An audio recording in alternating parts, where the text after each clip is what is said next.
So what you can also do is you can take contents of a particular email and then edit it as a new email inside of Thunderbird. Let's say, for example, I got this particular email right here, and let's say I want to utilize the contents of this email to edit out a new email.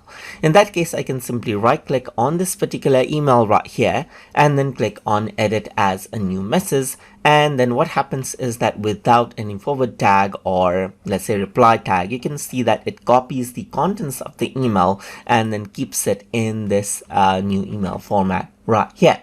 Let me just go ahead and close it, and same goes for others as well. Let's say, for example, if I were to go around onto this hello message right here, just like this, I can go around and right click and then click on edit as a new message, and then it gets converted into a message right here, just like this. That is a new message, and then you can go ahead and utilize those emails as templates as you want.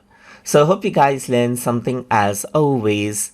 And as always, please like, comment, share, and subscribe.